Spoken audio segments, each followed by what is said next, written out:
welcome to the latest episode of BAM! That's Boris and Matt Weekly. This is a fun episode that we have lined up for you. As always, I am Boris, and this week I am joined by Matt.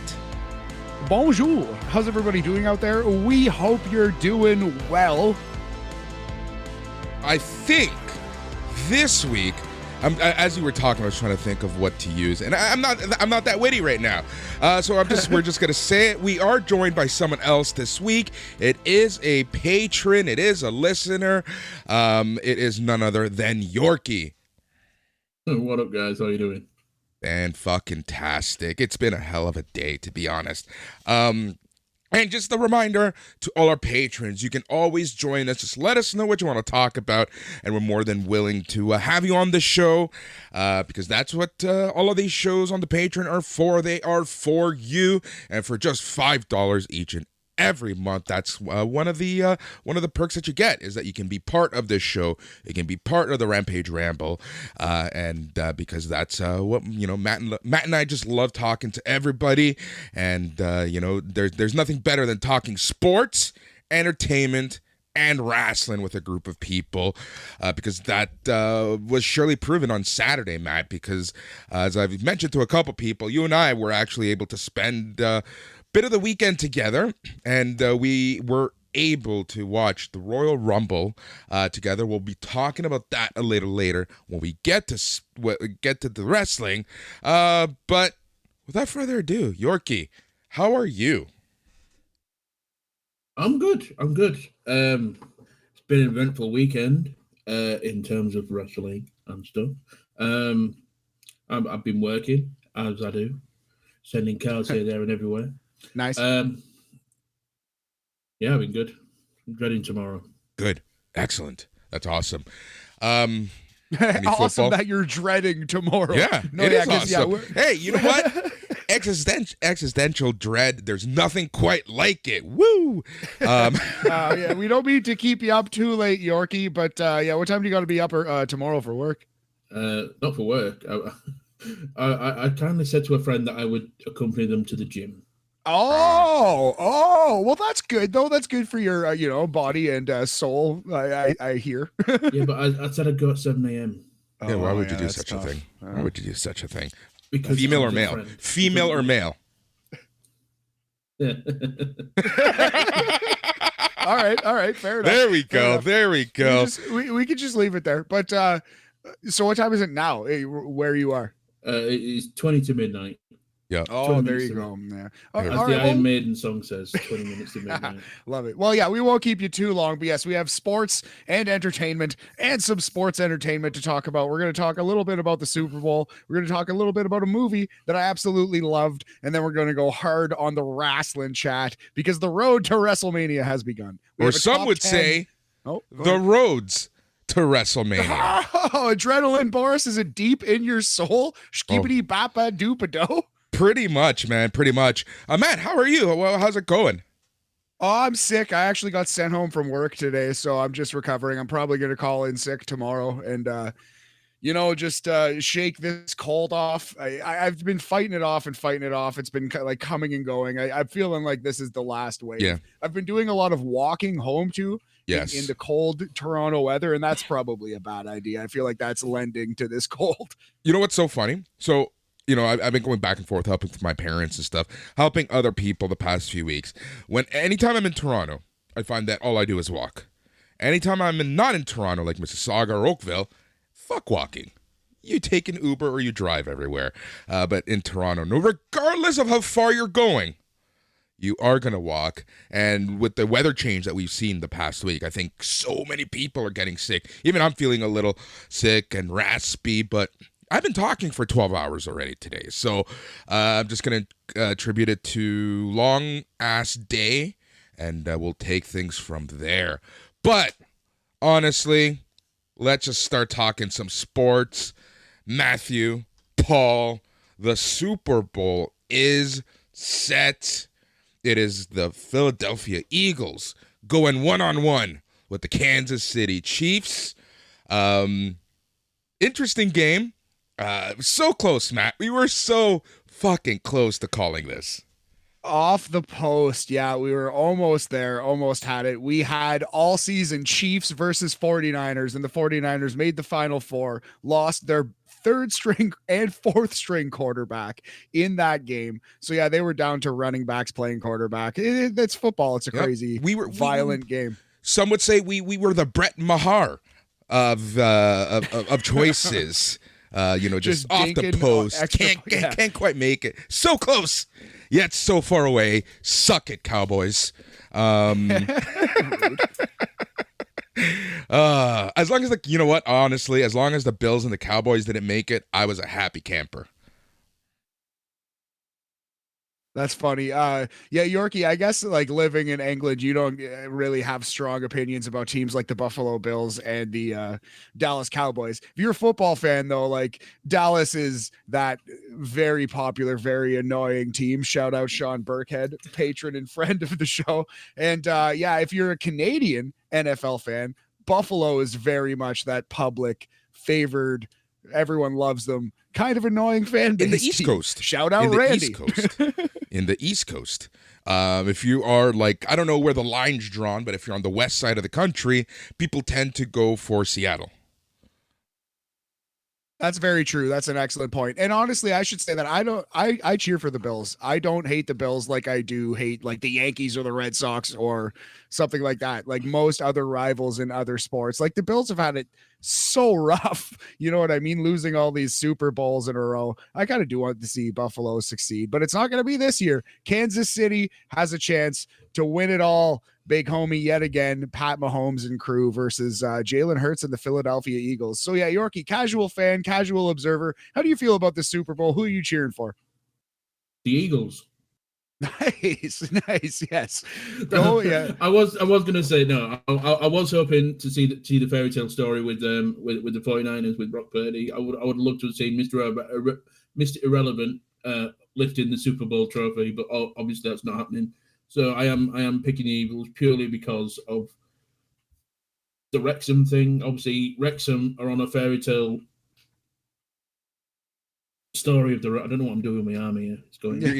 I know you're saying run. They're on a fairy tale run in the FA Cup at the moment. Yep, they are. And obviously, Rob McElhenney is a big Eagles fan, so I'll back his team. See, honestly, I go back to saying the marketing geniuses behind creating that reality show is just brilliant, because look how many teams it's helping. Obviously, it's helping Wrexham. I know people who have never gone near footy who love that team right now, and vice versa. I know people across the pond in your shoes who kind of follow some of their teams, and by their teams I obviously mean any team from Philadelphia. So it's kind of funny how and amazing how that show is kind of like gaining popularity of so many sports. It's mental.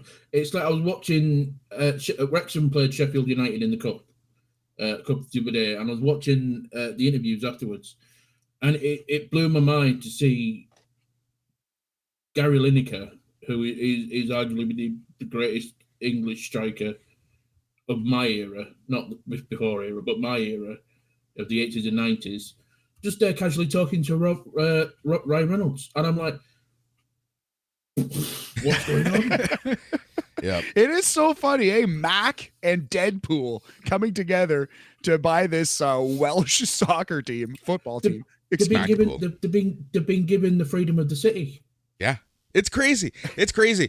Can you imagine if Ryan Reynolds is part of the new ownership of the Senators, Matt? Like, I wouldn't be surprised if they do another series chronicling that.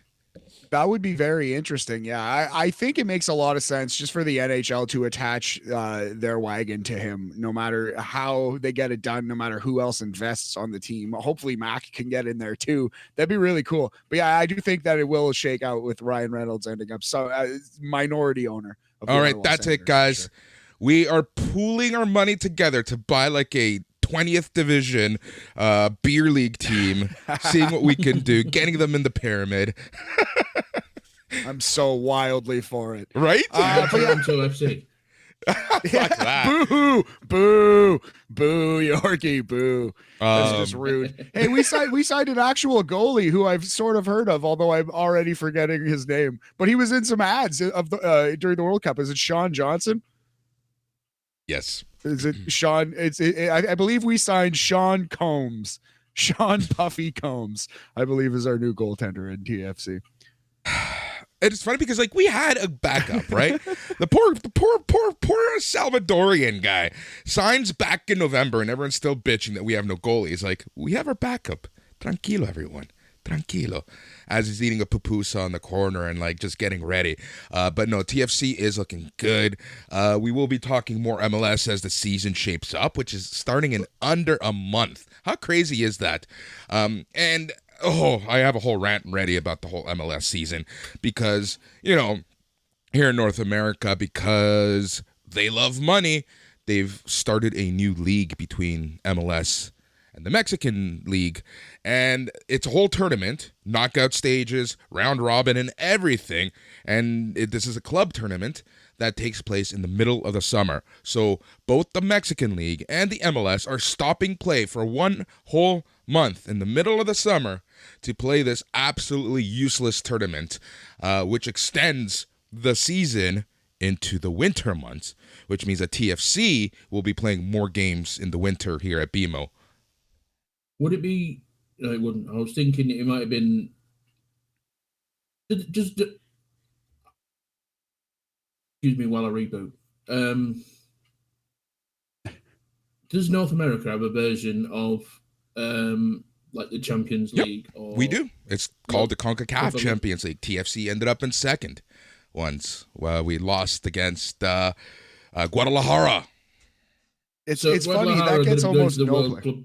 So the Guadalajara will be going to the World Club Championships. Actually, this past year, Seattle Sounders, the first MLS team to win the Champions League, they're going to be going to the Club World Cup. They'll be playing off against Real Madrid. Yep, and others. Wow. So this new tournament has got nothing to do with the Common Ball then. Yep. Exactly. It's it hurts my soul. No adrenaline there, but yeah. Anyways, we'll save that conversation for another day. But yeah, going back to the whole Eagles versus the Chiefs. Let's steer this bad boy back to where we need to be. Eagles versus Chiefs. Matt, is this game worthy of the lights and pop and gander that is the Super Bowl? Absolutely. I feel like, it was the one seeds, right? It was the number one seed in each conference. I feel like this is the marquee matchup this year. This is Patrick Mahomes looking to cement his dynasty versus the Philadelphia Eagles, who were the best team. And it's an interesting matchup on paper. I think obviously Philadelphia, they're a very good running team. They're going to try to control the pace of the football game, put the ball in the hands of their excellent running backs and Jalen Hurts. And KC is going to be hampered, obviously, by Patrick Mahomes' high ankle sprain. That's a serious injury. He's usually quite active. He's not going to be as active, but I do think that Casey's probably going to be playing from behind for a little bit of this game, and Patrick Mahomes is going to have to sit in the pocket and pass, and that will happen. That's what I think is going to happen. So just looking at some gambling notes here, Philadelphia is currently favored to win this game only by 1.5 points. It's Philadelphia minus 1.5 at this moment. That might change a little bit. So Kansas City as underdogs, I feel like that's probably because Mahomes isn't healthy. If Mahomes is healthy, I think KC's favored. That's exactly where I see the odds changing depending on the Mahomes injury and what's being reported. Are there any stats for who's leading or betting odds for who's leading at the half? Do you have that available? Oh, I actually, let me see. I have a bunch of props here, but I don't know if I have early game props. No, I do have like score in the first 6 minutes. Last score of first half and stuff like that, but I don't have leading after first half. Right. Why? What's your angle there? My angle there is I think that Philadelphia is going to be leading for 3/4 of this game, and it's going to be a close game. It's not going to be, it's not going to be outlandish against like what they did against the Niners, right? But I do think that Philadelphia is going to be leading most of the game, and then Mahomes is going to calm down, start throwing in the pocket, start passing more, and Philadelphia won't know what to do because they are going to try to blitz Mahomes as much as possible. So I'm pretty sure Kansas is going to be practicing tons of shotguns.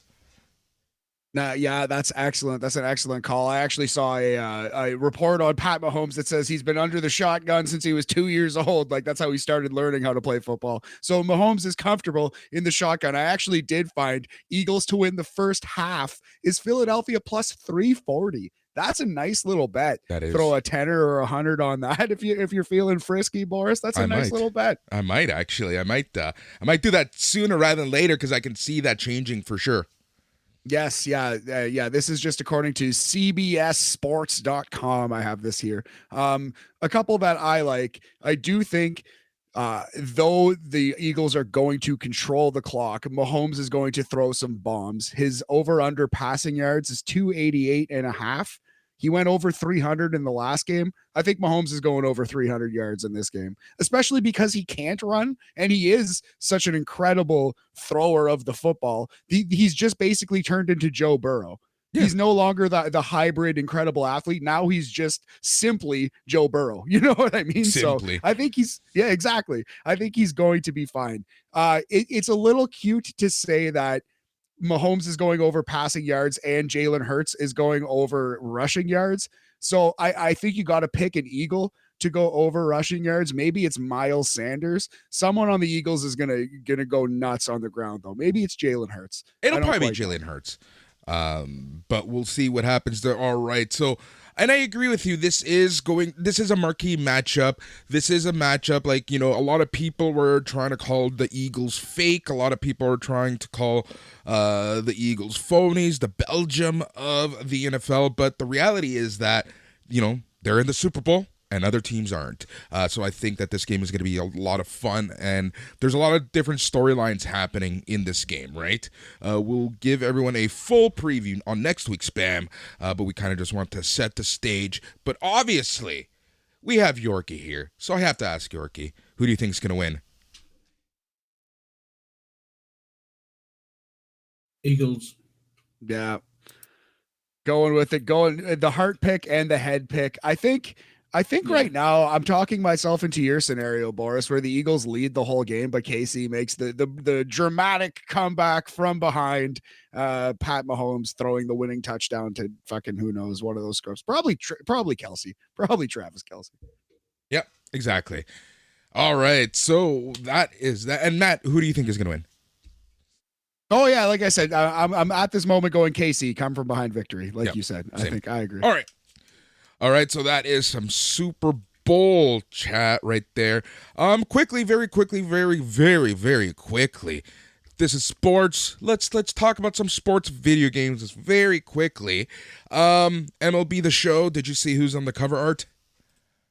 Yes, Jazz Chisholm from the Miami Marlins, right? Yeah, that's pretty cool. Although it is funny, if you look at his stats, he is statistically speaking the worst player ever to be on the show cover. Now, he's just very, very young, and even like Vlad, who was on it last year, has already hit 50 home runs and should have won an MVP or two, maybe, who knows. But so old Jazz Chisholm has yet to live up to his potential, but he's an exciting young star. It's pretty cool that he's on the cover. Yeah, I still love the people who put Alex Correa in his 3 uniforms from the offseason in the cover.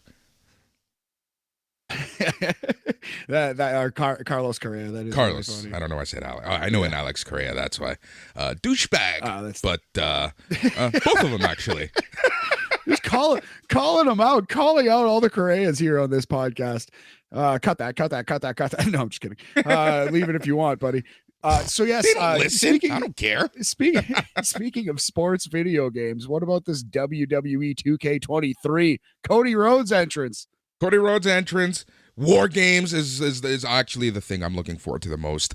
And with this whole cross-platform thing, I think we'd be dumb not to get all the geeks in the S Enemy group to play together figure out tournaments and stuff like that. We'll probably have like a tournament of champions or something like that, and do something fun because it is cross-platform. So it doesn't matter what system you're coming from, what generation you're coming from. We'll be able to all play together and have many, many, many great matches and war games. And I'm really looking forward to this, to be honest. Last year's game was good, a little glitchy to start, so I'm hoping that they cleaned it up for day one.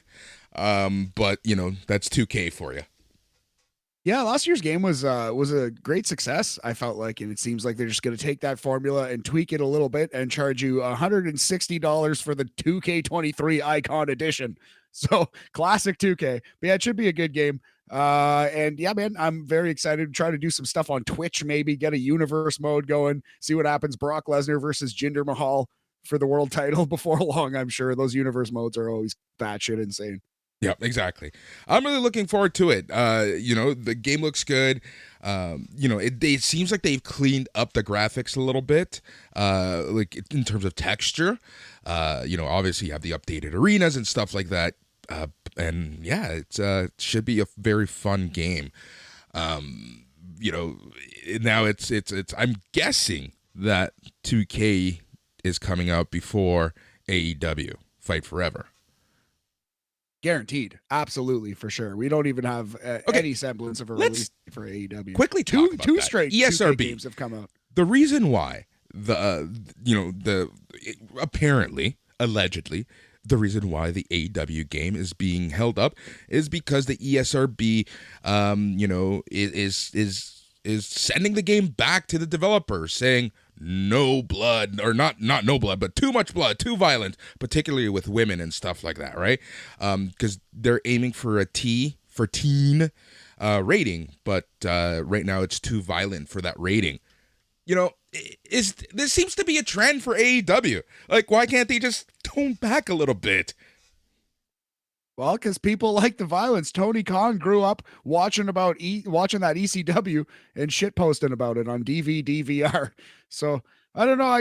I everyone turns the blood on in the video game. That's the point of the video game. I can understand that, but at the same time, if they want the teen rating, you got to scale it back. Yeah, if you're gonna make Resident Evil video game, then to me it's absolutely. I don't know. To me, at this point, now you're just throwing money down the drain for shits and giggles. Like, it costs so much to prepare for sending games to ESRB.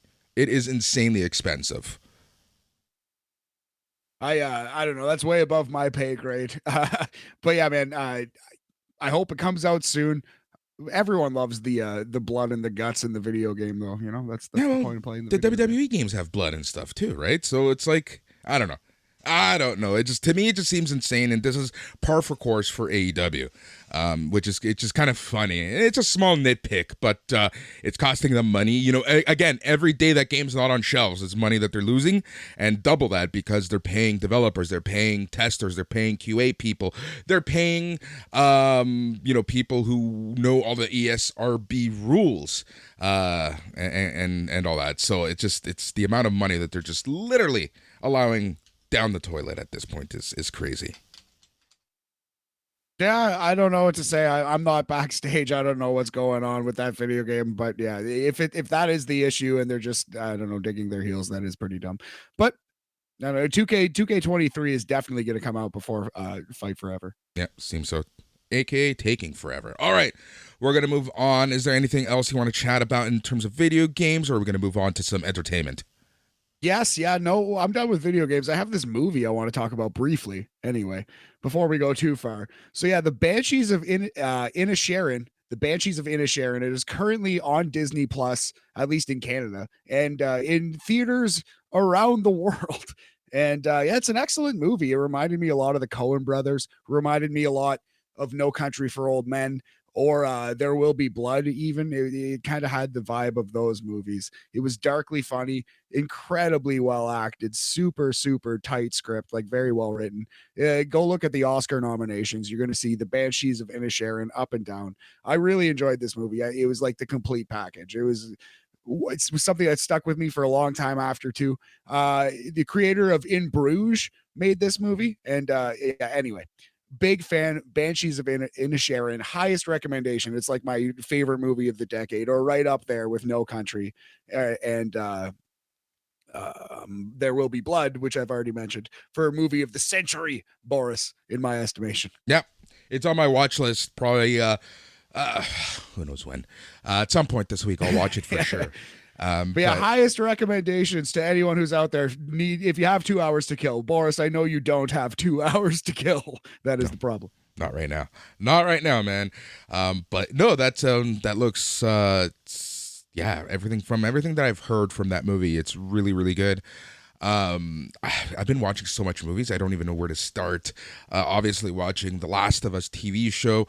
I'm going to be talking more about that as the show goes on, but so far, so freaking good in terms of an adaptation. Obviously, it's HBO. You know the quality you're going to get with HBO, and so far they've done had a great run. And this last episode number 3, was probably the most deviation from the video game, but it was probably the best episode.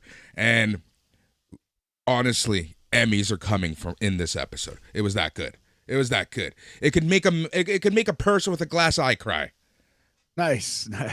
Very good. And what, sorry for the super uneducated on the subject. Obviously, Last of Us is a video game. What streaming service is the show available on? In Canada, Crave, and it's an HBO show.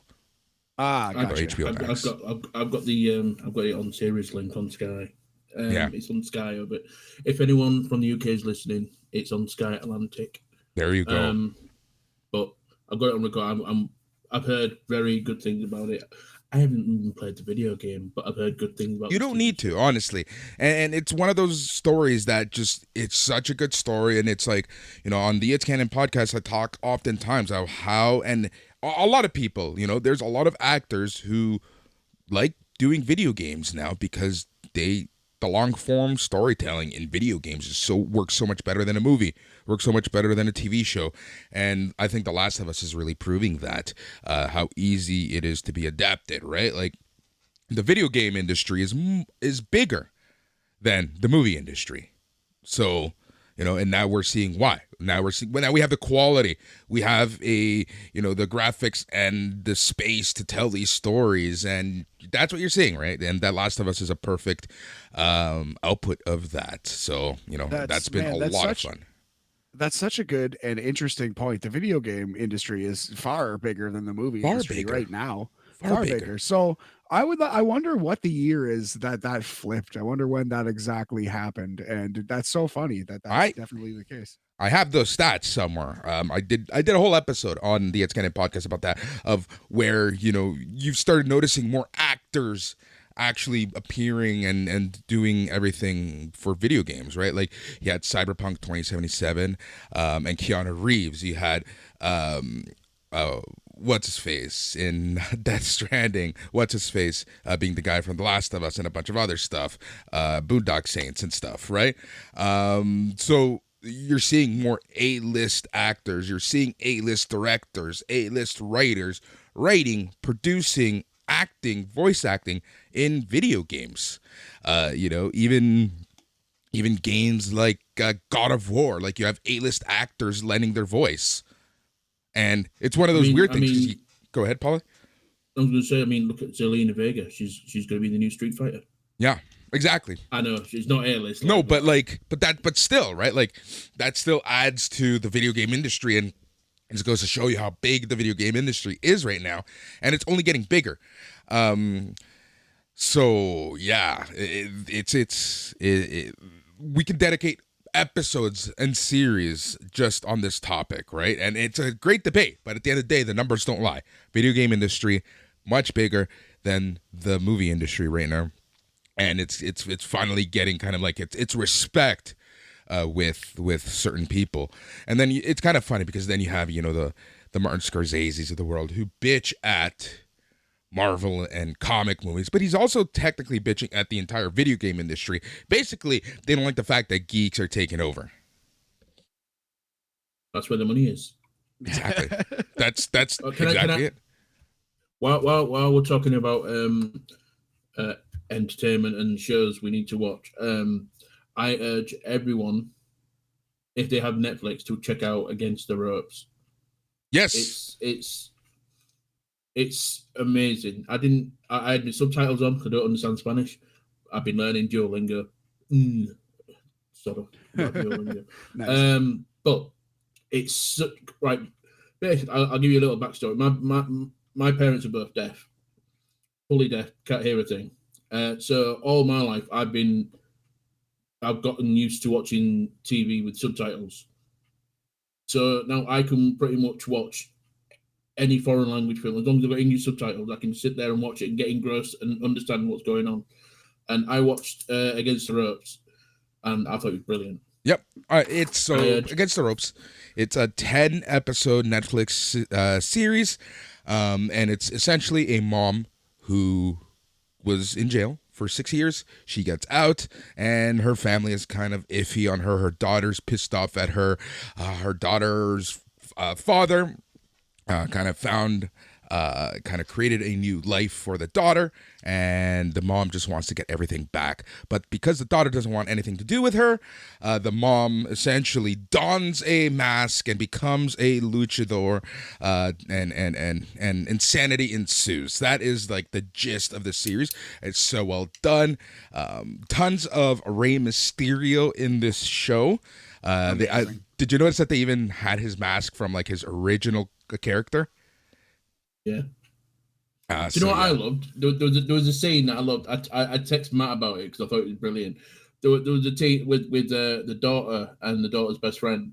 They were in the bathroom and they were like, "Don't you want to get revenge like Undertaker and Kane against Stone Cold and Triple H from Backlash 2001?" And I'm like, "What? Yep. What reference is that just to pull out?" And she was like, what, 12, 10, 12-year-old? 12. I'm like, that's a reference to pull out from the doldrums. But it's amazing because like that's kind of how we talk sometimes, like when we're really talking, right? Like, man, how many times do we just whip out like random dates and random things that come up wrestling wise, right? That's so funny. Wrestling, it tends to get hardcore fans, and that is cool that it seems that the show is written lovingly by wrestling nerds. You know, that's very dope. I like that. Yeah. Very good show, Against the Ropes. Very, very good show. And I was going to talk about it, but like, yeah, it's so well done. I binged that mofo so quickly. Nice, man. Nice. Yeah, I'll definitely check that out. So that's guest starring Rey Mysterio, like pretty heavily. He's involved. He has like speaking lines, and he does have speaking lines actually. But I wouldn't say he's heavily involved. Oh, okay. He's there in the background. They mention him a lot. He's there. He's off like and the on. folk. He's the central folk. He's like the girl's favorite wrestler, and he's basically talked about, and then he appears near the end. Yeah. Amazing. Okay, yeah, that's on Netflix. I'll definitely check that out. Yep. For sure. Against the Ropes. Right, I was just gonna say, you guys wrap up the Against the Ropes thing while I throw myself against the ropes and Irish whip into the refrigerator, get myself another fucking beer or two for this here wrestling talk, Boris. Yeah. All right, so we've chatted some sports. We've even chatted some entertainment. Fellas, it is ready to start chatting some sports entertainment, and we're going to be starting off quickly talking about this past Saturday's Royal Rumble, one of the big four. Yorkie, quickly, what did you think of the show? Oh, I loved it. I think it's one of the best WrestleMania, best Royal Rumbles we've had in years. Yeah, agreed. I really did think that the minus show, a couple of matches that we didn't need. Yeah, that's the thing. What was good was good. What was bad was bad. It was very up and down like that for me. I think, Matt, not sure about you, and I can't speak for you, but for me, my experience was a very different one just because, again, like I've said many times, if you're watching with friends, if you're watching with people, and you're just having fun in general, and the atmosphere is fun, you're going to find the show better than normal, right? So I thought the show was great. I had a lot of fun, and partly due to the fact that you and I were just getting smashed watching this show. Yeah, man, absolutely. Hanging out with musical act Kevin, the producer of all our fine tunes here. Man, it was a lot of fun. And yeah, I'm actually quite blessed. I do have roommates, so I'm often watching wrestling with people. And I've in my past, I've watched a lot of good wrestling shows with a lot of good people, both live and just on the television set, man. And this was a lot of fun, but I feel like a lot of that was us having fun. Although the show was excellent, the main event was very good with an all-time angle at the end, and the opening match, which was the men's Royal Rumble, I feel like Yorkie and I will both agree is one of the best that we've ever seen. Yep. High up there on the list, actually. Honestly, I'm shocked that some people said it was bad. That's wrong. I guess opinions can't be wrong, but that's a wrong opinion. You are incorrect if you think this I'll was be bad. honest. I think the people that said it was one of the worst is, I think they're still hoping that Sami Zayn was going to be in it. I think that's the only reason why they're thinking that. Maybe that makes a lot of sense. To be honest, let's talk about that quickly.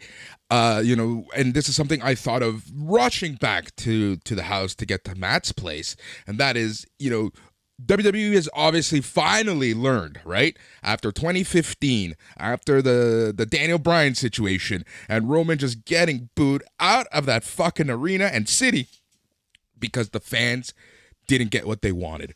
So I think WWE was brilliant in not even having Sami Zayn in the Rumble because they knew what was going to happen. And can you imagine if that's how fans turn on Cody?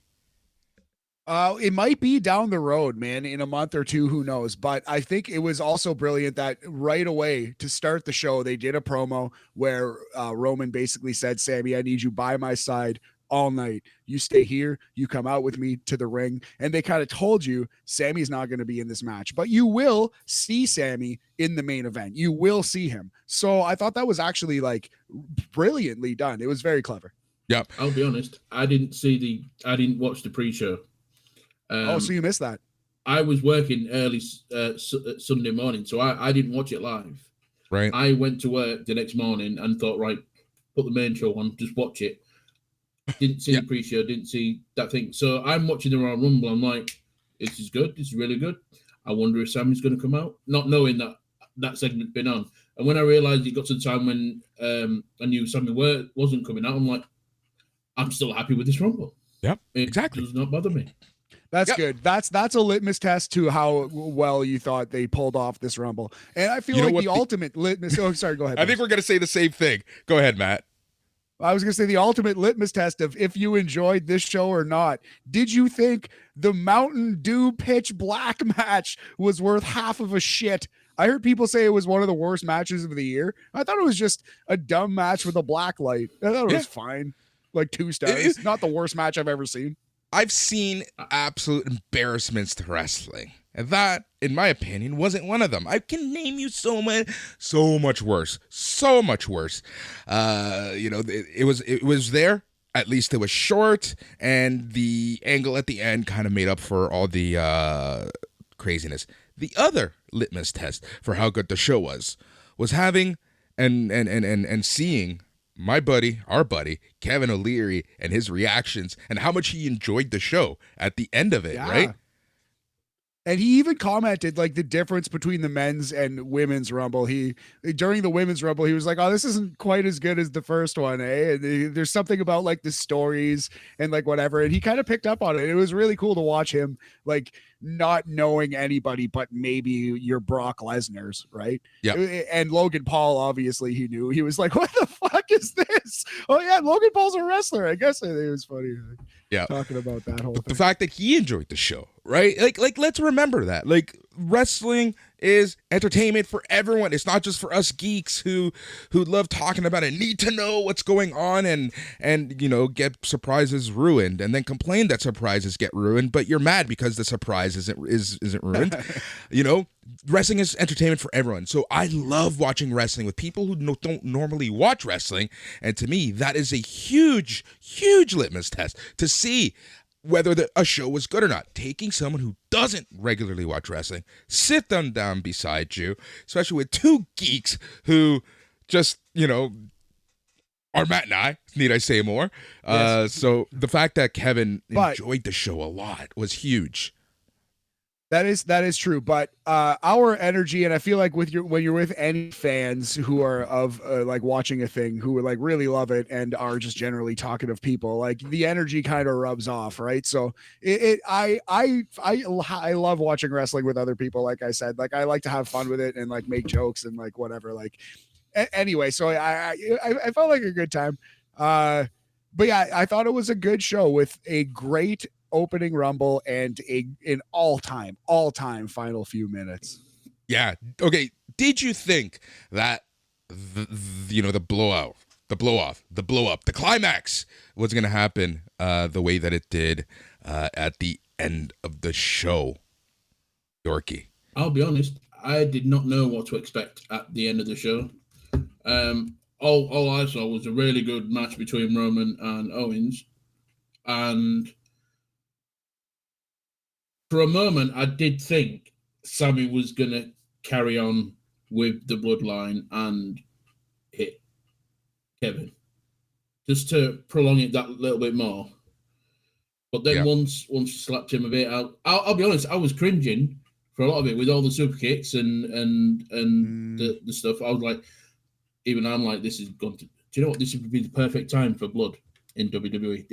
This was the one and only time. Pay-per-view, big storyline, big climax. Yes. I think Just you're imagine right. You seeing KO handcuffed, blood coming down his face from all the super kicks and stuff like that. It almost you know what? be too violent, but I do. I'll be honest, that bump on the steps. Yes, Yes. thank you. That's what I was going to say. Cringeworthy. Oh, man. Disgusting. Two of them. He Two did of it them. twice. Yeah. You know, it's bad when even Corey Graves like, don't show that again, please. Yeah. Honestly, I'm surprised Kevin Owens didn't pull up Bret Hart and just didn't blade himself. Yeah, like in the back of his head, maybe even. Yeah. But I guess I didn't go back and look. I hope that he was landing on his shoulder blades and not just the back of his head. I think he was landing on the beefier part of the shoulder blades where you're supposed to land for every wrestling move. Essentially, it looked like that was making first impact, but my goodness, even that. But if he hit accidentally or on purpose because he was pulling a Darby Allin Mick Foley thing on one of those bumps, that's crazy. I feel like it's been lost in the incredible angle how dangerous and brutal those stair bumps were. And that's a beauty, because I was actually going to bring that up. It's like, let's remember how all of this started and how the actual match ended. And the match itself was very good. I thought it was a very good match. They did a good job of making you double think, is Kevin Owens actually going to win it? And it's like one of those things that we always talk about on every single show on this network. It's, when something is so obvious and they can get you at the moment double guessing yourself, you know that the performers are doing a hell of a job. So kudos to Roman Reigns and Kevin Owens on that one. But the match itself was good. The way the match ended was realistic. It just wasn't a spear out of the blue. Kevin Owens took an ass kicking and then, just sets up for the big angle at the end. And the way that Roman Reigns and Sami Zayn were going back and forth behind and in front of the other person, you just didn't know who was going to do it to who. Or, like Yorkie just said, whether Sami Zayn was just going to continue on with the bloodline and kick Kevin Owens' ass, right? So the teasing, the body language, the camera angle, everything about this, the intensity, the background reactions with Paul Heyman in the background, and the Usos, you can kind of see them a little blurred off because of the buka and all that. It's just everything about that closing, from the performers to the production to the lack of commentary, was just so well done. I have a question for you guys. Right. Hey, the pop that Sammy got when he connected with the chair onto Roman's back, was that louder than CM Punk's return on Rampage that time? Well, you got 15,000 versus 43,000, right? Well, yeah. I'll be honest. I originally I thought CM Punk's pop was louder, but then I've rewatched that segment again this afternoon. I'm like, that's a Road Warrior pop. Yeah. You know what I love the most about that chair shot? It was immense. One just quick second. A pop that it reminded me of, because I watched the match back recently, was The Rock versus Mankind when Stone Cold Steve Austin's music hits, when Mankind wins the first world title of his career on the January 4th, 1999 episode of Monday Night Raw. Check out the top 30 matches in Raw history on BAM if you haven't. But anyway, by God, that was when Stone Cold's music hits and the crowd's like, holy fuck, holy fuck, Mankind's going to win this title. And it's Austin who's going to do it. They just lose their mind. And it reminded me of that. Like, holy fuck, Sammy did it. Oh my God, he turned. Like, it happened. Like, it was that kind of pop. Did you like, see my pop? I was stood yelling. Up. Yeah. I was yelling at the TV. I stood up and fist pumped, and I was silent, but I was like, yes. And Boris was like, ah! It was so good. I'm sure Kevin was like, what are these fucking goofballs doing? Yeah. The thing that I love the most about that was the reaction that Roman had to getting hit by the chair was the exact same, almost the same bump he took when Seth Rollins disbanded the Shield. Yeah, I'm sure Matthew happened. Yeah. Exactly. I was gonna say I'm sure Matthew and Promo Joe will have the side-by-side video ready. It's a race to see who gets their next video out. Botchamania versus Promo Joe. But yeah, man, I think that it was done for that reason, and it was done brilliantly. Yep. Brilliantly, you know what I mean? Sometimes it's like the Banshees of Inisherin. Sometimes the themes are obvious, but that doesn't mean that it's not pulled off brilliantly. You know what I mean? Yep. Can I just give props to Jimmy Uso in this whole segment? Yes. Purely because I don't think he gets the props he deserves. All the way through this whole bloodline thing, Jimmy has been Team Sammy from day one. And to see how he reacted, and fair enough, Jay is the one that's further in the storyline, but his reaction to the chair shot was beautiful. I mean, obviously he kicked him and stuff like that. You can see the anger. Yes, the betrayal. Anger with Yes, the betrayal in his eyes. That was a real acting performance for a lot of those guys. That's the best work that a lot of them have ever done, man. Honestly, like, holy Christ, that was excellent. So well done. Yep. All right. We are lucky enough to be chatting after Raw. So yesterday in Raw, they just kind of summed up the whole closing angle from the Royal Rumble, but there was no bloodline on TV. Good move, bad move. What are your thoughts, Matt? Good move. Perfectly fine. They're a SmackDown act. It is what it is. Watch SmackDown. That is the more important show at this juncture. It is the more important show. Watch SmackDown is the message there. It's fine. Yorkie? I agree. Plus, I don't have to listen to Kevin Patrick when the bloodline thing is on. Oh my God. I forgot. Kevin Patrick signed a commentary deal at the MLS today. Yeah, Yorkie was saying he's going to pull him off Raw, hopefully, maybe, perhaps. I'm not going to say hopefully. I don't dislike Kevin Patrick. I think he's a perfectly fine, plain piece of white bread. But yeah, and I agree with you two. Just getting back to topic. I agree with the two of you. You know, I think that it's perfectly fine. They have been featured on SmackDown a lot more. They are a SmackDown act. Gets more eyes on Fox. Gets more eyes on cable. I think the SmackDown numbers are going to be insane. And really, with everything that happened, all the Elimination Chamber qualifying matches, the Cody Rhodes stuff, Edge, and Judgment Day, you didn't need the fallout of the Bloodline stuff, and it just built suspense. The only thing I was a bit disappointed with Raw was there was no follow-up to Bianca Asuka. There was nothing. Yeah. I would have liked at least a little something. Apparently there was an Raw exclusive, but that's nothing for the show. That's my complaint. If it's not on TV, it's not canon. Right? Like, you can't expect fans to watch social media and get the entire story, right? It kind of gets to me sometimes when promotions just put stuff on the internet and just assume people are going to watch it and add it to the story and blah, blah, blah, blah, blah. But that's where we're at with that. All right, let's go back to the Royal Rumble. Matt, what else are we going to chat about?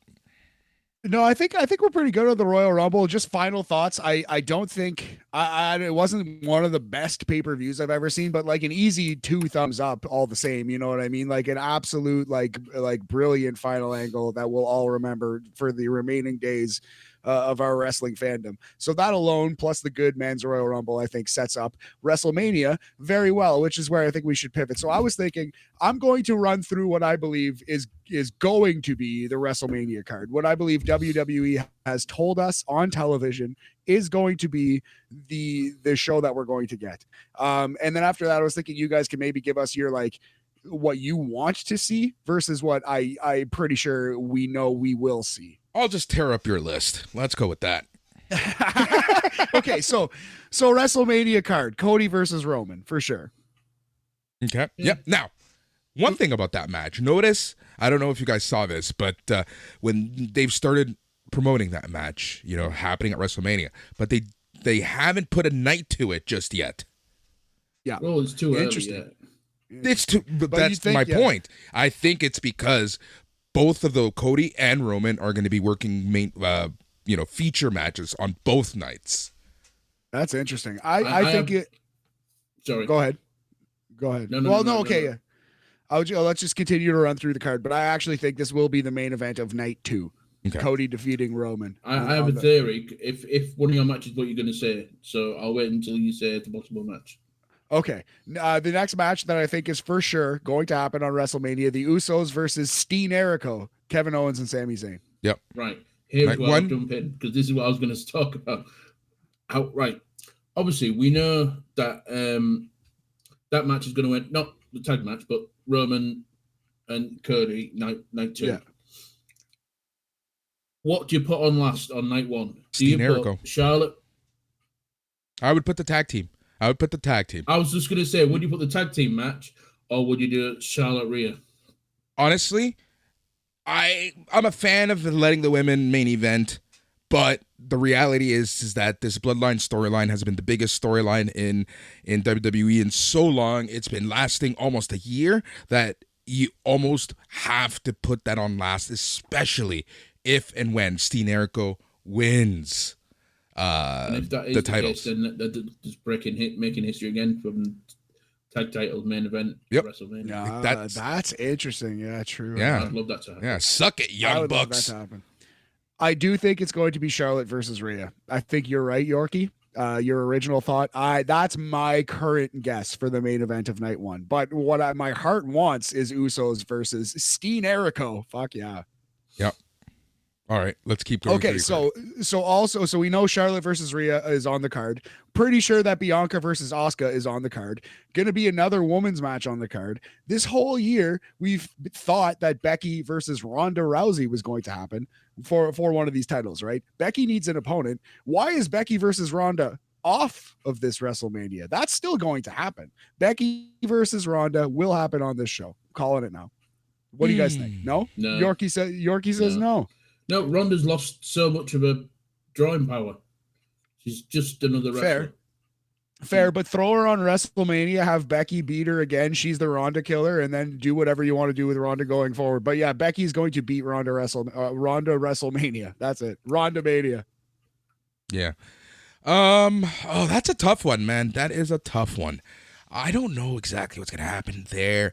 I do think that they will end up fighting together.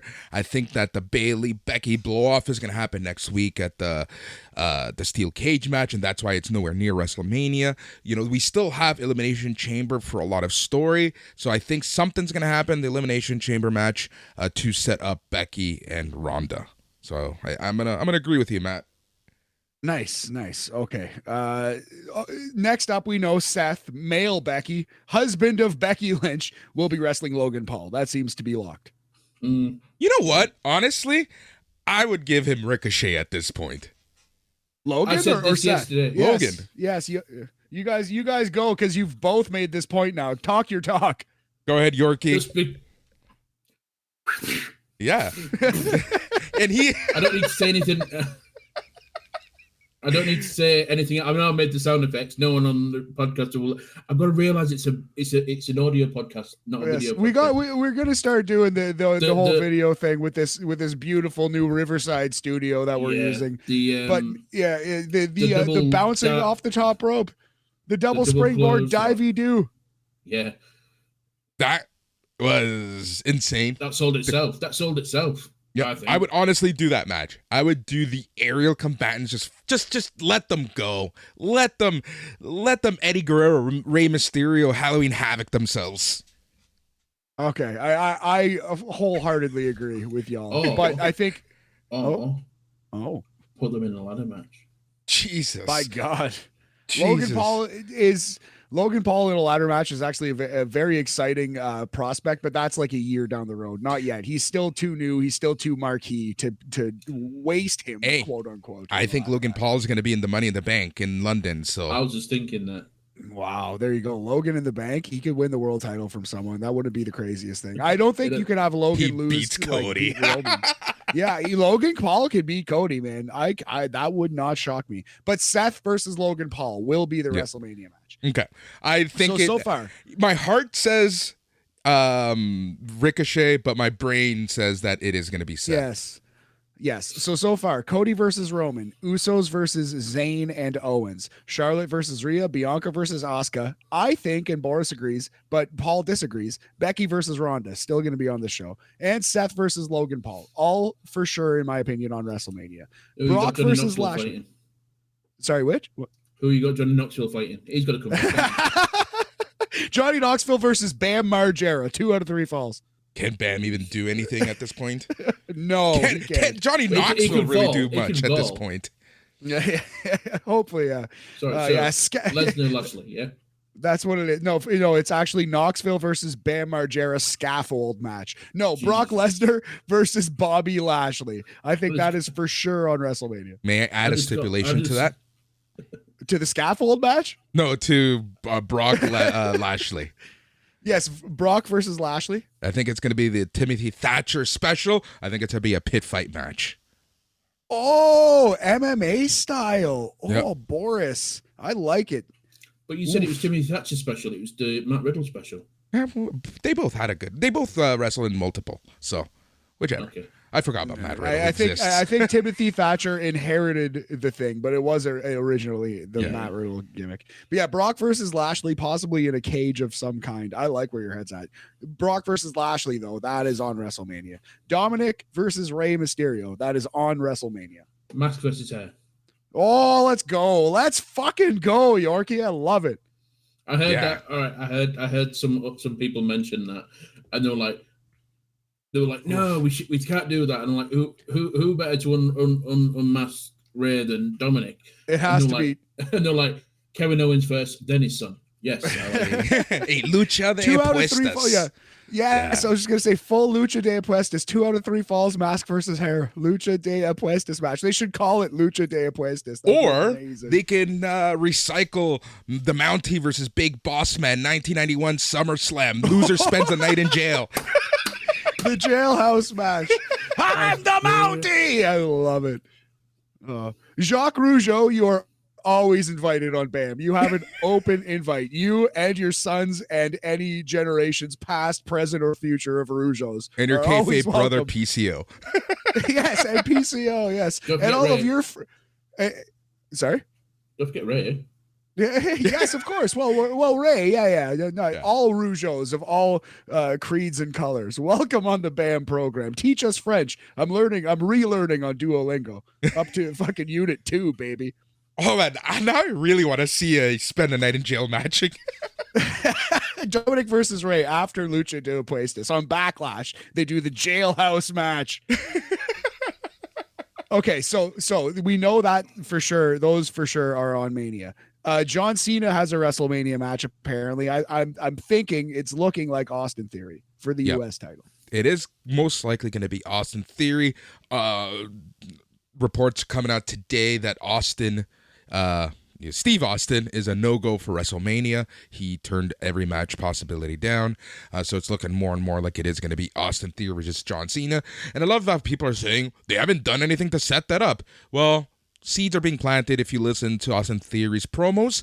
And we still have, 60-something days until WrestleMania, right? 61 days or so. So yeah, those are 9 matches that I would lock in for sure. Cody versus Roman, Usos versus Steen Jericho, Charlotte versus Rhea, Bianca versus Asuka, Becky versus Ronda, Seth versus Logan Paul, Brock versus Lashley, Dominic versus Ray, Seth versus Theory. Those are the 9 that I'm pretty sure. Which member of Judgment Day is Edge going to fight? See, there you go. So there's other matches, right? So Cena versus Theory, John Cena, I think, wins that match. He's not going to hold the U.S. title forever, right? So I think the Andre the Giant Battle Royal winner is going to be Montez Ford. Montez Ford is going to beat John Cena for the U.S. title either on WrestleMania Night 2 or the Raw after WrestleMania. Montez Ford wins the U.S. title from John Cena, who beats Theory day one. That's the thing right there, right? So it depends on what's going to happen with the U.S. title. It also depends on what's happening with the unified title. Are they going to stay unified? If they stay unified, you need a constant U.S. champion. Because personally, this is just fantasy booking at this point.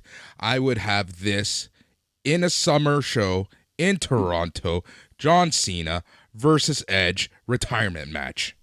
Oh, yeah, you've talked about that one before. That's I got to throw this out. I got to throw this stuff out because there's another match that I still believe was supposed to be set up at WrestleMania, but someone botched their own botch and botched themselves out of the Royal Rumble to set this match up.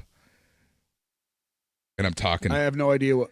I'm talking about Kofi Kingston botching his save again for 2 years straight. Oh, yes. Yeah. Booker T came in. There was no Kofi. Booker got out very quickly. So I think that I honestly do think that they were going to set Kofi versus Booker. All right. I like that. Yeah. Kofi versus Booker T has sneakily been built on NXT TV for 2 months. And Boris, you've been calling it out. I want to see that match. I'm going to add that to our maybe pile here. So Andre Battle Royal won by Montez Ford. That's in my maybe pile. Kofi versus Booker T in the maybe pile. Now, Yorkie, you mentioned the work of young Edge. He's going to have to fight somebody from this here fucking group of dingbats. Are we yes. Edge from Bella? No, well, if you'll remember, Damian Priest at a WrestleMania pretty recently, he had himself a tag team partner, a friend by the name of the Bad Bunny, right? I'm thinking we're going to get Edge and the Bun, Edge and Bad Bunny versus the Judgment Day. I'm adding that one to the maybe pile. That's cool. As crazy as that sounds, I can honestly see that happening. Yeah. The second best celebrity wrestler ever. I need to mention something because we're talking about WrestleMania. Yes. And there's a guy that needs a big match at Mania purely for what he did at Royal Rumble.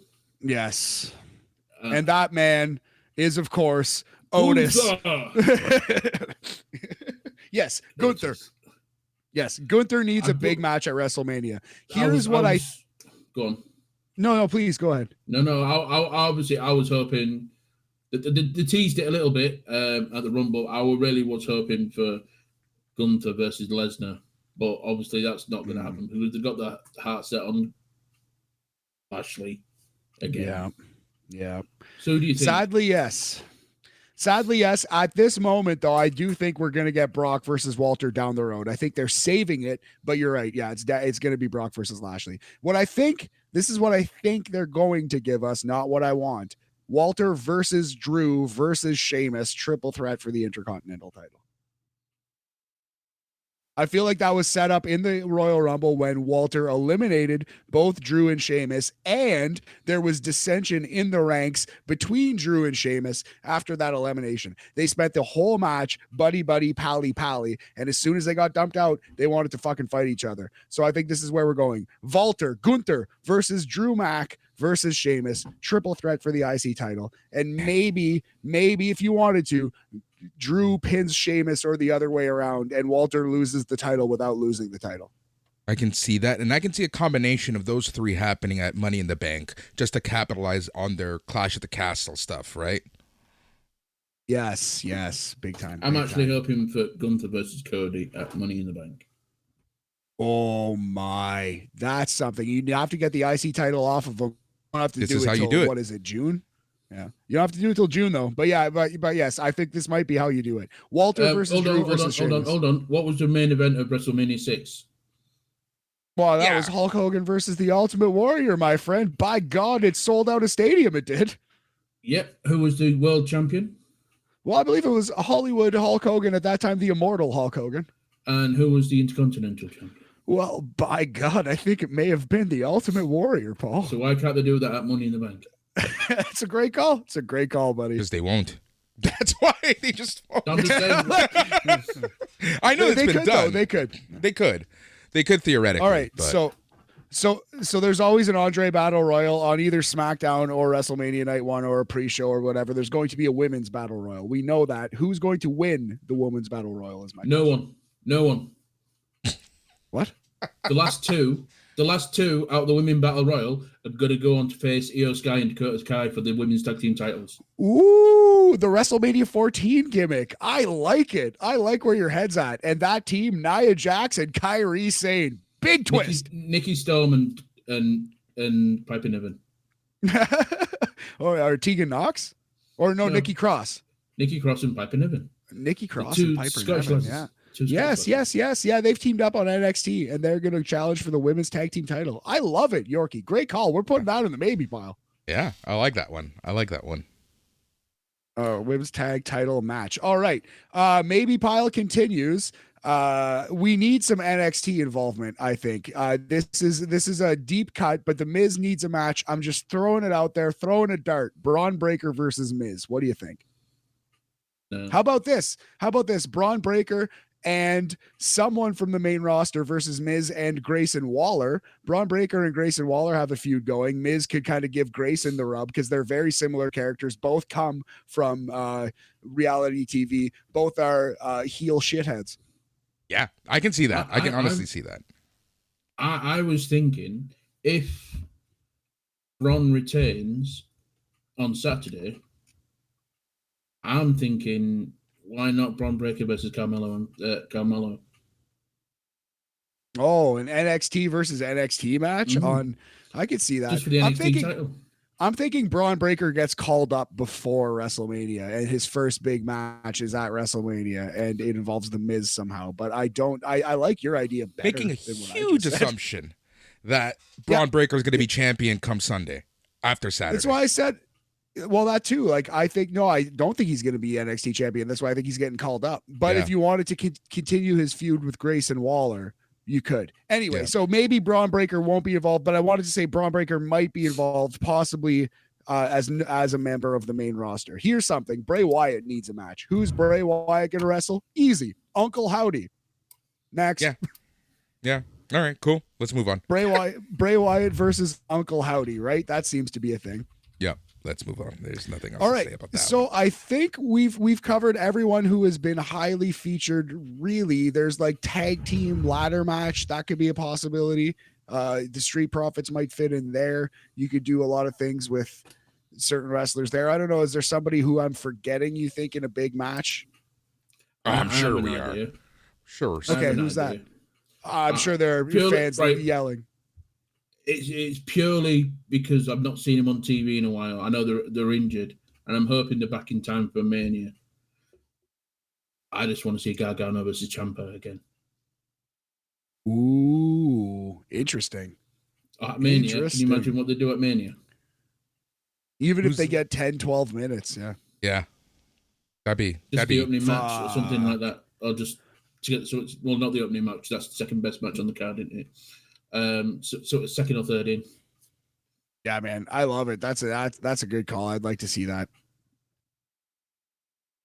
All right. Great. Well, I think that's if anyone has any other ideas for WrestleMania, I think that's our WrestleMania card.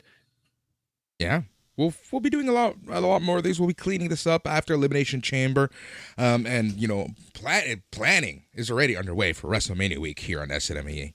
We have so much coming at you. This year, WrestleMania week is going to be huge here on SNME. So just keep it locked in. And I love this time of year. It's a busy, crazy time of year, but wrestling is probably the best at this time of year. All right. Matt. Absolutely. Matthew. Absolutely Yorkie. agree, buddy. Let's move on. Let's chat. It's Matt. Matt loves his lists. Matt's got a list. I do too. I do.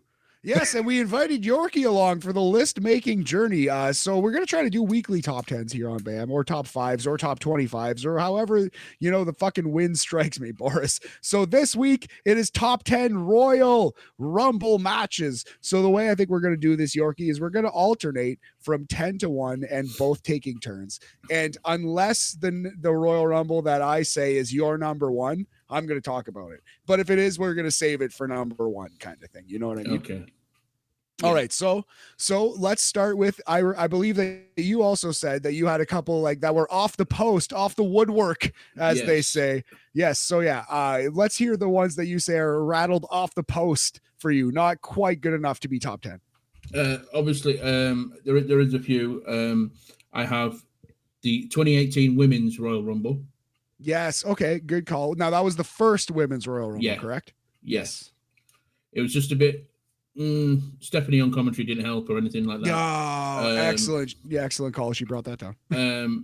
I have the first 30-man Rumble in 1989. Okay. I'll be honest, I only remember that for the Axe and Smash bit at the beginning, and that's about it. I popped so hard when I was a kid. I was like, oh my God, it's Axe. Oh my God, it's Smash. Oh, I'm going to fight. So sick. Yeah. And my last honorable mention is the first one that Stone Cold won in 97. Nice. Yeah. The 1997 Royal Rumble. Yeah. The first one in San Antonio, Texas, also. I have flipped about with two from 10 and that one so much. I was like, do I put that in 10 or do I put this other one in 10? I was like, in fact, if you look on my notes, it's still at number 10, but I switched it around again. Did you have any honorable mentions? Yes, I had two that I rang off the post in my list. The 1990 Royal Rumble, which was the most star-studded Royal Rumble possibly. If you look at the actual cast of characters, it's mind-blowing. There are so many huge names in the history of wrestling. In the 1990 Royal Rumble, and the first one, 1988 Royal Rumble, I would say both of those are great matches for their time and place. The 1988 Royal Rumble saved this gimmick. Vince didn't like it. Pat Patterson had tried it a couple times on house shows, and they pulled it off so well that it became not only a yearly pay-per-view, but the favorite thing, the second biggest, and the only thing that a lot of wrestling fans watch. You know what I mean? I actually, like have a lot of friends who will only watch the Rumble or will only watch Rumble and WrestleMania. So it was a smashing success, and I think the 1988 Royal Rumble needs to be acknowledged. So Yorkie, what is your number 10 Royal Rumble, the 10th best Royal Rumble of all time? For me, I have put the 1990 Royal Rumble at number 10. Oh, there you go. There you go. Yes, a star-studded affair it is. Shawn Michaels, Bret Hart, Macho Man, Hulk Hogan, Mr. Perfect, Jake the Snake. But do you know why I liked it? It was long-term planning. They had Ted DiBiase, who bought his number in 1989, who bought number 30, and they said, right, you're not doing that again this year. You're going out number 1 this time. And obviously, people were going in for the pop that Jake the Snake got, and he was like early numbers. He got a massive pop, and I'm like, absolutely, geez. And it's so cool. And I think Ted DiBiase was like, obviously, he set the record at the time that year for the longest. He set the benchmark. It was like 45 minutes or something. Yep. And then, but like you said, it was like it was a who's who of WWF at the time, and it was cool. And it reads like a Hall of Fame list right now. Yes, the 1990 Royal Rumble, sick, absolutely a great one. It's a good one. It's a fun one. Yes. That's actually the first one that I watched, kind of live. The first one that I watched the same year that it took place on Coliseum home video. Nice. So my number 10 Royal Rumble, the 2005 Royal Rumble, where John Cena and Batista split it, and then Vince McMahon came out and split his quads, and then Batista ended up winning after all. That was a good one. So actually, the match itself was quite good. It's not remembered well. People think this is a disaster because the last couple minutes are a disaster, but I think this is good enough to remain number 10 on the list of best Royal Rumbles ever. 4 stars, 4 eliminations out of 5. All I know is that I know that Bret Hart and Lex Luger wish they could have fell like that. Yeah, exactly. They hit at the exact same time. That was picture perfect. Incredible. Yorkie, what do you have at number 9? Oh, my number 9 is 2008 from Madison Square Garden. Nice. The one where Cena became Super Cena. Yep. Nice. Yes, absolutely. I loved it because obviously you had the first 2 were the last 2 from the previous year's Rumble. You had that little bit with Piper and Snooker. You had obviously Cena making his return. I think it was great. 100%. The Piper Snuka thing was so awesome because when Snuka came out, people lost their minds. That was a huge pop. Everyone stopped. Everyone took a chop from Snuka, and nobody knew who the next person out was going to be. The fact that it was Roddy Piper got an even bigger pop, and he was so perfect. It was like one of the last moments where you saw Roddy feeling it, really being Roddy in there in the wrestling ring. And they went on to do other things in 2009, but it always looked like Roddy was way over the hill. The last moment, actually, other than that I can remember Roddy Piper being incredible and excellent was when he cut that promo with Wade Barrett and John Cena. Do you guys remember that? Oh, I remember that. Don't you that spit really in my well. face, John Cena. And anyway, incredible stuff. So good. Anyways. Absolutely incredible. I love the 2008 Royal Rumble. I have it at number 7 on my list, so we'll talk about it again just for a quick second when we get there. But my number 9 Royal Rumble, 2002, won by Triple H, starring Mr. Perfect.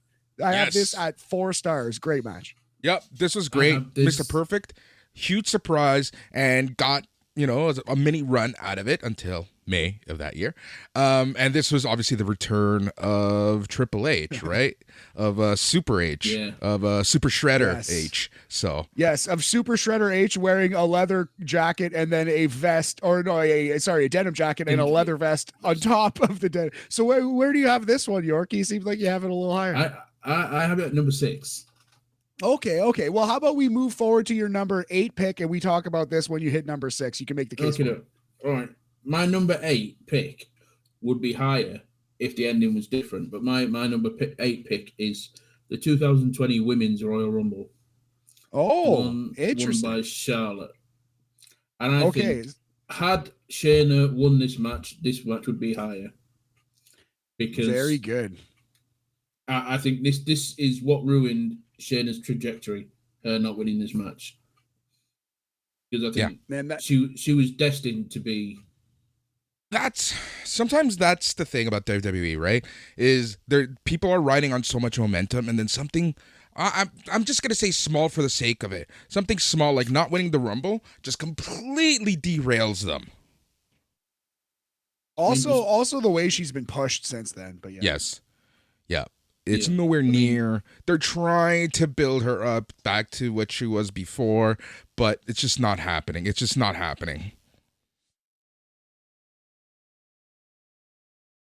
your number 8? That is really sad. I actually do not have the 2020 Women's Royal Rumble on the list. I do remember that the ending of that kind of ruined it for me. It was an LOL Charlotte wins situation, right? Yeah. Nobody likes that.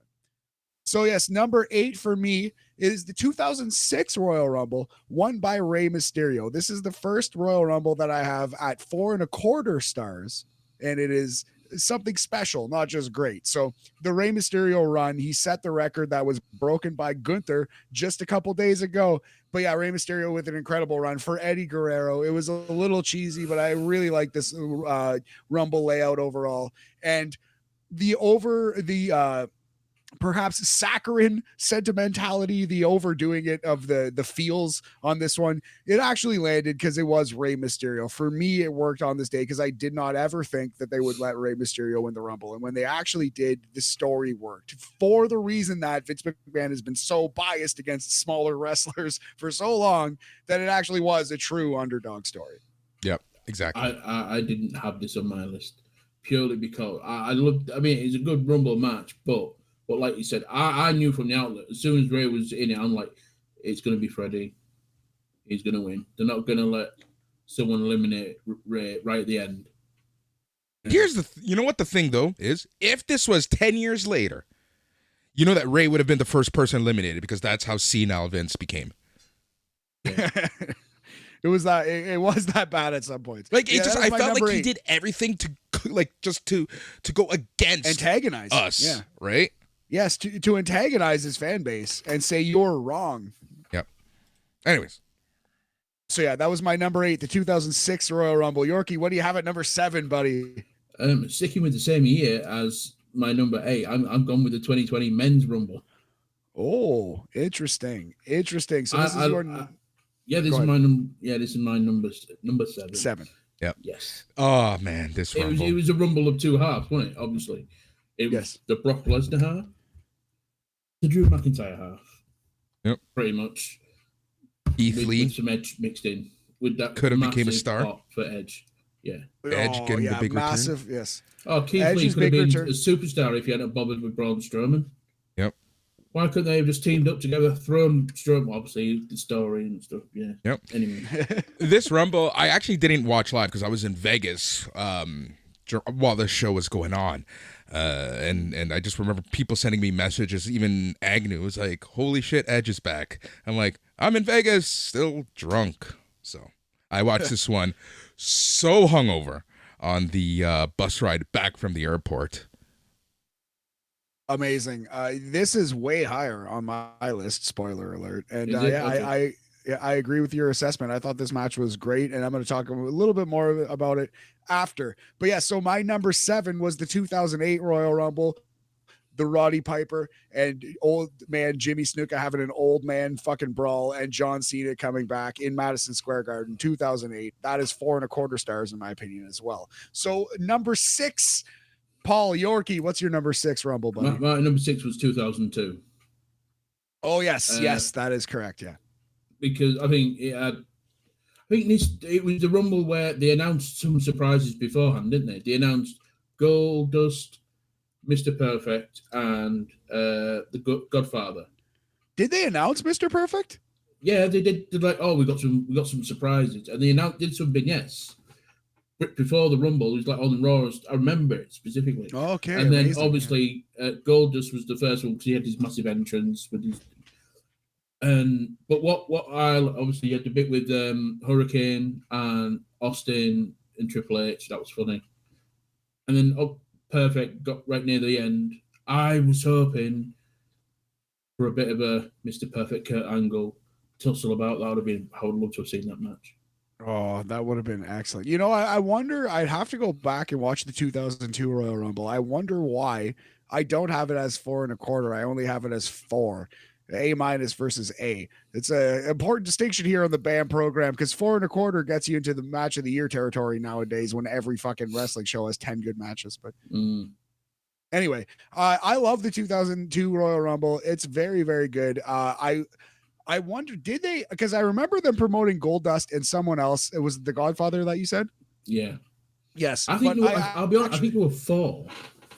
Yeah, there may have been. I can't remember who the last one was. I can't remember. Was it the Honky Tonk Man? Was he in this one? No, he was 1 year before. Yes, yeah, you're right. Yeah. All right, well, in any event, yeah, because I remember watching that with my cousin, who was a humongous Mr. Perfect fan. It was really cool when Mr. Perfect came out because I don't think any of us were expecting it, but maybe I just had missed Raw or SmackDown that day. Who knows? Yeah. Who's your number 6? I remember that. Yeah. Okay. Sorry. My number 6. No worries. So your number 6, the 2002 Royal Rumble, great one. We've talked about it at length. Moving on. My number 6 is the 2018 Royal Rumble, won by Shinsuke Nakamura. I really like this one. I think they put the right person over. For a long time, it was the best modern Rumble, but I do think a couple recent ones have passed it. But yeah, my number 6 is 2018, won by Nakamura. I really enjoyed this one. Green. This is a good one. This is a fun one. I think that this kind of brought the Rumble back to kind of prominence after a couple iffy years. So yeah, this one was a good one. 2018 had two good Rumbles. So Yes, yeah, men's and women's Rumble both delivered. I really enjoyed the men's Rumble from 2018 where Nakamura did pull it out. I think if you go back, you'll find it to be a great Royal Rumble. I have it at 4.25, and the sixth the best of all time. Yeah. I'll be honest. I do remember. Do you know why I distinctly remember that one? I should have put it on my list and I haven't. It's purely because I remember I was talking with someone, and I just said number 14 is going to win this Rumble. Just popped up. I went number 14 is going to win this Rumble. This is like a day or so behind, and then I'm watching the Rumble. I'm like, number 14 is going to win, and then Shinsuke comes out with 14. I'm like, oh, Shinsuke might win this. There you go. And he fucking did it. He pulled it off. Clairvoyant Paul, did you buy a lottery ticket that day? You should have. No, I didn't. I wish I did now. Okay. Oh, number 5 now, isn't it? Yes. So yeah, what is your number 5? We've entered the top 5, Yorkie. I don't know if you put it in one of your honorable mentions. I don't think you did, to be fair. I've gone with 2011. 2011 Royal Rumble with Del Rio and Santino as the final two. Purely because, as a fan, I've never got so excited about Santino possibly winning the Royal Rumble.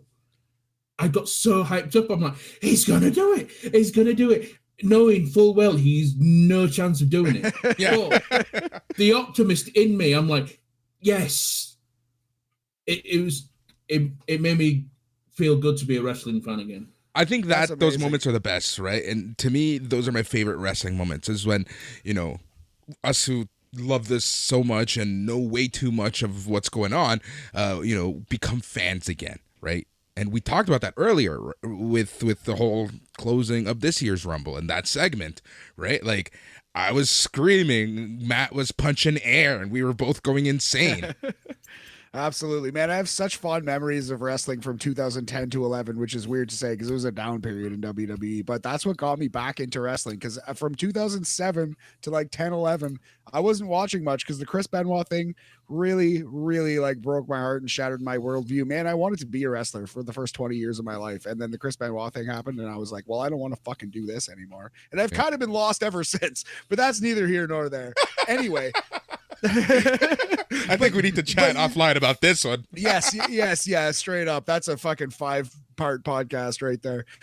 But man, like this 2010-11 period, I moved into a house. I started dating this girl who lived there, and the other 2 roommates, they're still my friends to this day, and they all like casually liked wrestling. They all watched it during the Attitude Era, and they knew that I liked it a lot, and we all just got back into wrestling, watching stuff like this Royal Rumble. And I distinctly remember having a full house, having so many beers, having so much fun. And yeah, that Santino moment with a full house of casual fans blew the fucking roof off. I will always remember that. That was like watching Canada score an overtime goal. I swear to God, that was one of the few moments I've ever been watching wrestling that elicited that reaction. This is not on my list, but that's an excellent call. This is another one that I should revisit for sure. All right, let's keep the train going, gents. So that was your number 5. My number 5 at 4.25 stars. Something that will show up on the top 123. The top 123 of 2023. It's the 2023 Royal Rumble. It just happened. The men's version, the men's Royal Rumble. This is the 5th best Royal Rumble of all time. It was that good. Damn. Hey, you know what? I think you're wrong. You think I'm wrong? Respectfully, he disagrees with you, Matthew. Because I have it higher. Oh, it's a bomb. It's a true bomb. Swerve. Isaiah Scott right there. That is a Swerve Strickland for your ass. Okay, well, we'll save the 2023 Royal Rumble then for a second. But we've got to save our number 4s. We have to say, right, just as a preface, me and Matt, we spoke offline about some certain one. We both... so I basically said this is like what I would like to do. Let's alternate. And then Yorkie was like, "This is my number 1." And I was like, "Oh yeah, this is my number 1." And I believe that we have each other's number 4. So let's just skip number 4 because the 2 matches that we're going to talk about at number 4, we're going to also talk about at number 1. So keep that in mind, and let's go to the podium here. This is the bronze medalist, Yorkie, the 3rd best Royal Rumble of all time. Who you got? From the Alamo Dome, 2007. Undertaker winning. 7. Oh, interesting. So I should have had this in my honorable mentions. This is no lower than honorable mention, but this is not on my list. This is not on my list. I feel like it was a weak Royal Rumble until the incredible final stretch, but I don't like this Rumble until the last two.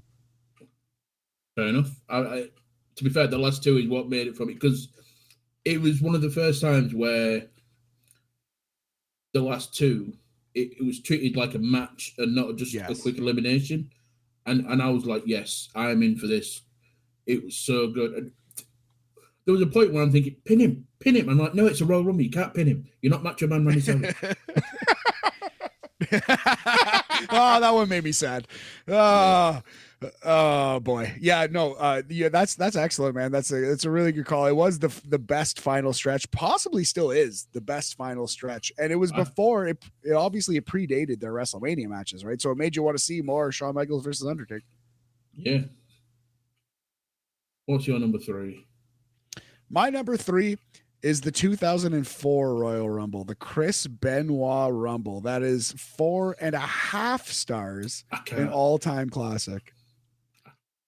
You can't go back and watch it, though. You can't go back and watch it. But I, as a historical record of how I felt on that day, it was an all-time classic. And on that day, I thought it was the second best Royal Rumble of all time. And I thought it could contend for being as good as the only Royal Rumble that I would give 5 stars to. So on the day, it was the crowning achievement of the Canadian athlete that we all came to love. The next Bret Hart, this Chris Benoit, who fucking ended up, it did not go well, as we all know.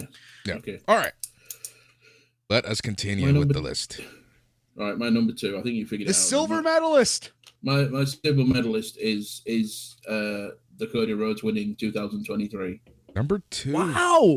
The second best Rumble you've ever seen. I don't think there's been a time. Usually, I watch Royal Rumbles leading up to the Royal Rumble, and then I'll watch highlights of something and a bit I like. I've watched this Rumble 4 times. Wow! Since Saturday, just this Rumble match. I'm on about the men's match, not the women, not the real one, the men's one. Yes, so good. It told a story throughout. It set up 9 WrestleMania matches that we just talked about. You broke records with Gunther. You've broken records with, like, traditionally number 27 has had the most winners. Not no more. Number 30 has now. 30's got 5 winners now. Yep. Interesting footnote. Yorkie, you're the first person or social media account I ever heard that from. Good for you. Good pull. I'm not mad with Cody. Everyone's like, Cody's winning. Yeah, so what? It doesn't matter to me that it's predictable. It was a good fucking Rumble. Yep. I just swore the first time on the show. Sorry. No, please drop them F-bombs. We encourage it.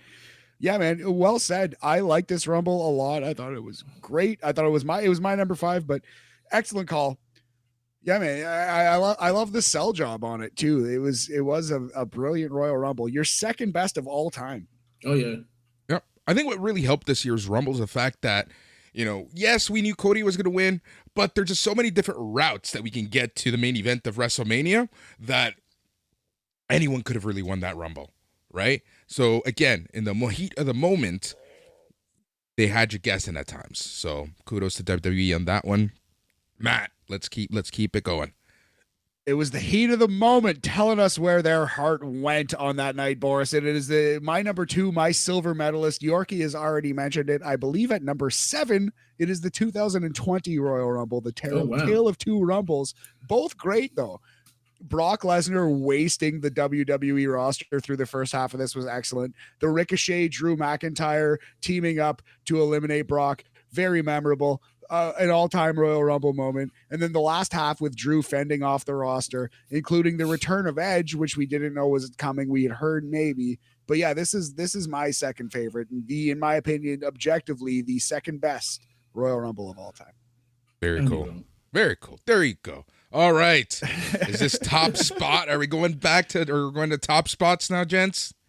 Top spots. So Yorkie ranked this one at number 4. Do you want to start, or do you want me to start? You've been starting. I'll tell you what. I've gone first. I'll let you. Yeah, you know what? First this time because it was my number 4.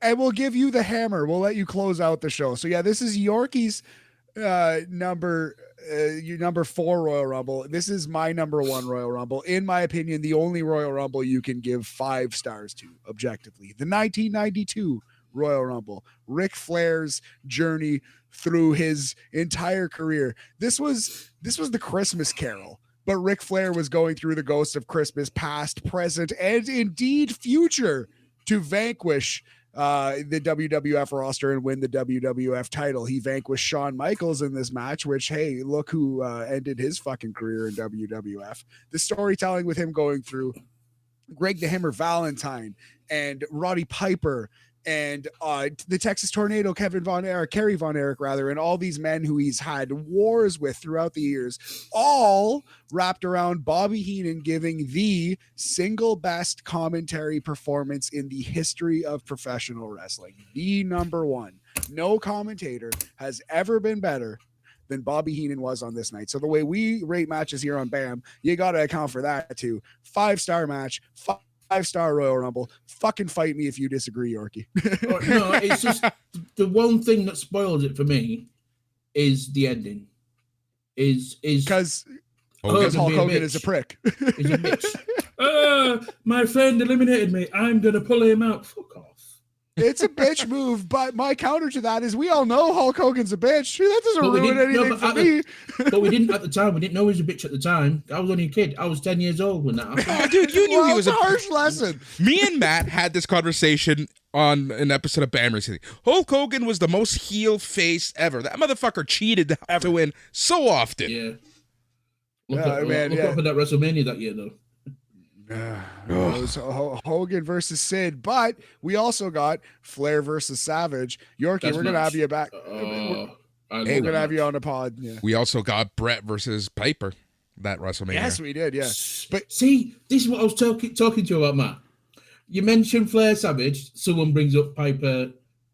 You're right. You're right. The Piper Hart is great. We're Canadian. We love both those guys because they are both Canadian. But that match, while great, it is not on the level of Savage versus Flair. I agree with your point there because Savage versus Flair might be the best 45 minutes in the history of professional wrestling. I'm not lying. If you count the promos before and after that incredible match, that might be the best 45 minutes that at least WWF has. And it had the best blade job as well.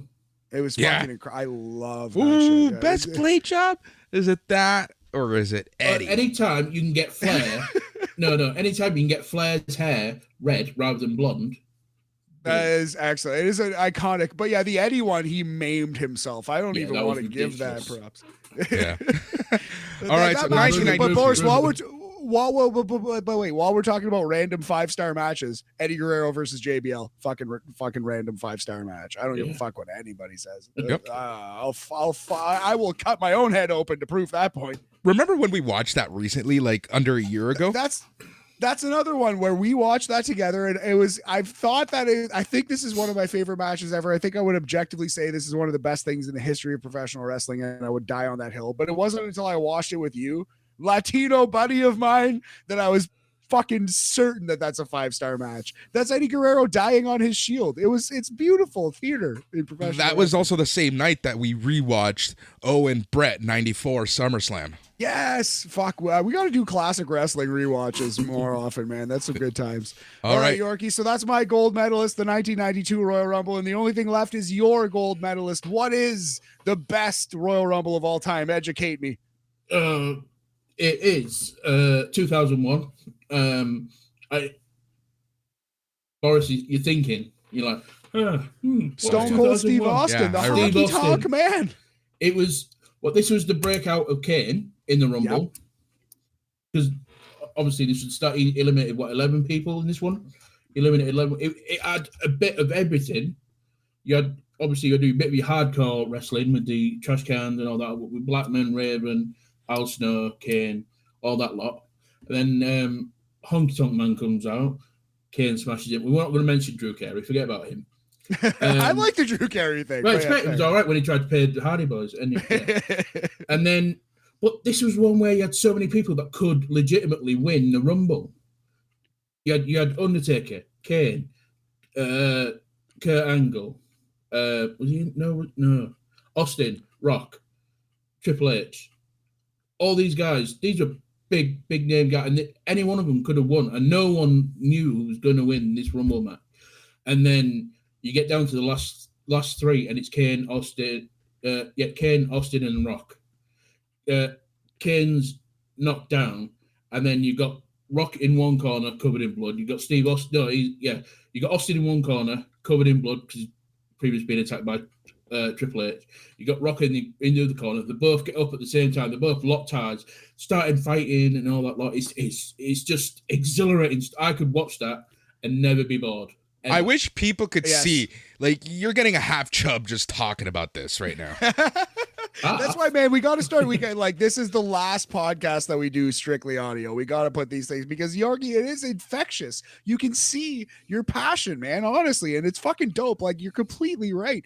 This match, and 2001 was the height of the Attitude Era. This was the peak. This is when everyone was in on this shit. Everyone was watching this. This is when it was water cooler talk. It was schoolyard talk. If you're a young lad at the time, like I was, and man, you kind of knew that The Rock and Austin were going to fight again eventually, but it was like, if you're actually, even as a 10, 12-year-old, I've been watching wrestling my whole life up to that point. I was like, are they going to really do this at WrestleMania again? Like, that's kind of weird, but they were such huge stars and they were still growing. That's the crazy thing. This was Jordan versus Braun, like both peaking at the same time. So to see them together in the Royal Rumble, arguably the two biggest characters ever in wrestling, ever in WWF, at least at that time. Fuck me, man. This is great. I have this at 4.5 stars, all-time classic. And it is, in my opinion, on this list anyway, number 4. My fourth best Royal Rumble match. But man, Yorkie, you might have told me, you might have sold me. I might have to bump this fucking thing up. I know, right? Damn. Awesome. Good stuff. I love reminiscing and I love these lists just because, like, you know, wrestling is so subjective. Everyone has their own opinion, and it's just so funny as we talk about stuff and remember stuff, and you know, it triggers something in your memory bank, and it's like, oh yeah, I remember that feeling watching this that first time. This was happening, and then something may have been happening in your life that gets you all like riled up again and happy. That's what I love talking about classic wrestling. Well, Boris. Yeah. Boris, quick question. Obviously, me and Matt have just known this. Just top of your head. What's your favorite Rumble? 92. Boom. Fair enough. Yeah, all Flair all the time, baby. Although, like, obviously the Ric Flair love hasn't aged the best. It's not quite as bad as Benoit, but like Ric Flair is arguably the GOAT, man. And that was the fucking GOAT's crowning moment, arguably. Like that is his magnum opus in WWF for sure. Yep. Exactly. To go back to your point about 2001 Royal Rumble, look at these names that realistically could have won on that night. The Rock absolutely could have. The Undertaker 1,000,000% could have. Kane, he lasted fucking 53 minutes, eliminated 11 people. Obviously, he could have won that match. Stone Cold Steve Austin, absolutely 100% could have won that match. Drew Carey, Test, Scotty Too Hottie. Clearly, I'm doing a bit now. But yeah, four people could have easily won the Rumble, and that never happens. Undertaker, at least four. Kane. At least 4, yeah. Undertaker, Kane, Austin, and Rock all easily could have won that Rumble, Show. And nobody would have blinked an eye. Big Show was a big thing, but anyway. I still can't believe that thing with Kane and Undertaker. Just that bit where they're looking down the aisle and Scotty Too Hotty's coming up. You know, he's like, oh my God. You know, it's brilliant. Do you know what? You know what I would have loved if you could just pause live TV and it just pause at that moment where Scotty Too Hot is looking at Kane and Undertaker, and then the sound clip comes up and goes, "This is where he knew he fucked up." Yeah. Oh, amazing. You mentioned Big Show too. Wasn't that a big comeback? Wasn't it a surprise appearance? Big Show was not advertised, right? He had come back from Haku was the big surprise in that one. True. Okay, true. Well, I thought Big Show was a surprise too. Yes, I remember with the huge afro. Yeah. That was awesome because he was WCW Hardcore Champion at that moment. Mm. Yeah. when he showed up. Oh, the Royal Rumble. Well, this has been a fun podcast, boys. I think we should probably disperse. I got to eat some dinner. Yep, I gotta go gotta sleep. I'm watch gonna some be up in 5 NXT, hours. and Yeah, go to the Yorkie's gym. gotta get to the gym soon and pump them irons. All right, guys. So this weekend it is NXT Vengeance Day, and you are going to be getting an aftercast. That's a podcast after the fact. That's our aftercast here on SNME. So that's X and NXT Vengeance Day. The crowning moment for Grayson Waller. We will see, and we'll be chatting all things NXT on NXT Talk tomorrow. You'll also be getting the All Elite Weekly, the old fucks, chatting all things Dynamite. You'll obviously be getting the Smack Daddies. You will be getting Rampage Ramble, the extended version of the flagship show, and so much more. And again, thank you for being a patron. It means so much because, again, these funds allow us to keep the lights on and to produce more and more content, because trust me, in the next few weeks, you're going to want to keep your ears locked here, because we have so much more coming at you here on Sunday night's main event. Yorkie, thank you so much again for not only being a friend. It means, honestly, the friendship that we've made has been awesome, but being a patron for this long, help keeping the lights on. And again, you know, any patron can just send us a message and be part of the show. We love chatting with people, love chatting sports entertainment and sports entertainment / wrestling. So Yorkie, again, thank you so much. No problem, dude. Anytime. All right. Matt, we'll be chatting soon. He's Yorkie, he's Matt, I'm Boris. Until next time, stay tranquilo. Woo!